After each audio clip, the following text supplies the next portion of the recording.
देखने में कि अभी चार्जशीट की कॉपी आज मिली है, लेकिन बहन मायावती जी ने कल ही जारी कर दिया था कि वो उन्हें बचाया जा रहा है। चार्जशीट की कॉपी अभी मिल रही है। कैसे वो बोल गई, कैसे इस तरह से बात कही?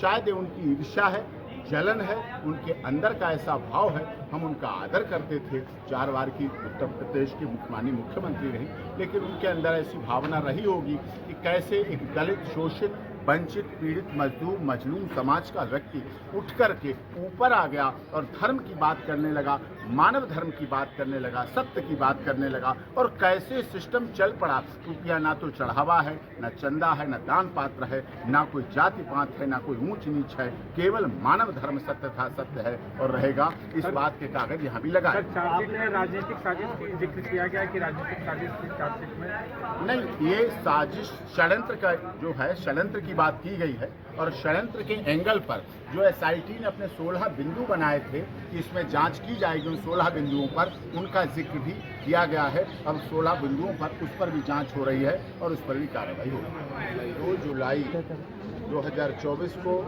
हाथरस में सिकंदराराव मुगलगढ़ी में जो दुखद घटना हुई थी, उस संबंध में जो 11 अंडर ट्रायल प्रिजनर थे, जिसमें 1 बेल पर ऑनरेबल हाई कोर्ट से रिलीज हैं और 10 अंडर ट्रायल यूटीपी, जिसमें आज यहाँ माननीय सीजेएम साहब हाथरस की कोर्ट में पेश हुए हैं। 3200 पेज की चार्जशीट उत्तर प्रदेश पुलिस ने जांच के बाद इन 11 जो अक्यूज हैं उनके लिए फाइल की है, पेश की है, जिसकी एक सेट हार्ड कापी मुझे मिल गई है और अभी 2 इनकम्प्लीट हार्ड कापी 2 एक्यूज को दी गई हैं और अभी वो सप्लाई करेंगे, देंगे।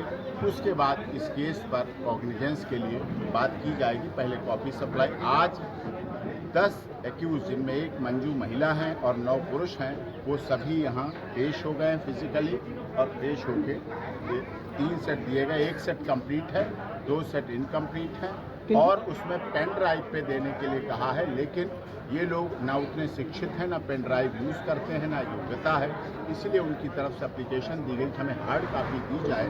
हाँ, इसमें उपेंद्र यादव की तरफ से जो हमने एफिडेविट और एविडेंस दी थी वो ऑन रिकॉर्ड पर उन्होंने ली है, और इन्वेस्टिगेशन एजेंसी ने लिखा है उसमें कि हम उसकी इस तरह से गहन पहलू से जांच करके आगे प्रोसीडिंग करेंगे। किन धाराओं में चार्जशीट घाटी हुई है? चार्जशीट के लिए धाराएं वही सब हैं जितने जो कुछ पढ़े हैं। जो धाराएं आपको दी गई हैं, 2 सेक्शन बढ़ाई थी उसमें, आपराधिक षड्यंत्र और उसके बाद जो बढ़ाई गई थी जिन एफआईआर में, उन सभी धाराओं में चार्जशीट फाइल की है।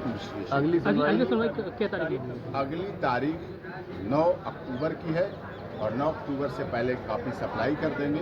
उसके बाद वो आगे कॉग्निजेंस जांच एजेंसी ने नारायण प्रकाश को क्लीन चिट दे दी है। ऐसा नहीं है, ऐसा नहीं है।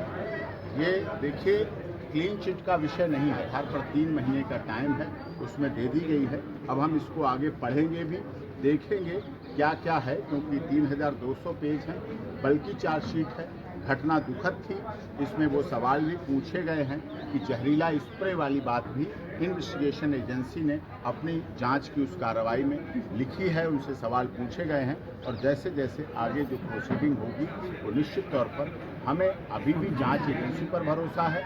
हमें उत्तर प्रदेश पुलिस, देश की माननीय न्यायपालिका, हाथरस की अंडरवर्ल्ड अदालत, और ये मामला न्यायिक आयोग में भी चल रहा है। 3 सदस्यीय न्यायिक आयोग की जांच समिति कर रही है, उसको जांच कर रही है। हमने जो 1100 एफिडेविट दिए थे उनके भी बयान हो रहे हैं। जो उन्होंने न्यायिक आयोग ने, माननीय न्यायिक आयोग ने जो 3 सदस्यीय बनाया, उन्होंने 500 लोगों को सम्मन किया था, वो लोग भी बयान दे चुके हैं और हर तरह से जांच में कोऑपरेट कर रहे हैं। इन्वेस्टिगेशन में भाग लिया है सभी ने, और कोई भी इस तरह की सर्कमस्टेंसेस, जैसा कहा गया आप लोगों के माध्यम से, अवैध संपत्ति और ये चीज़ धन उगाही की गई किसी राजनीतिक पर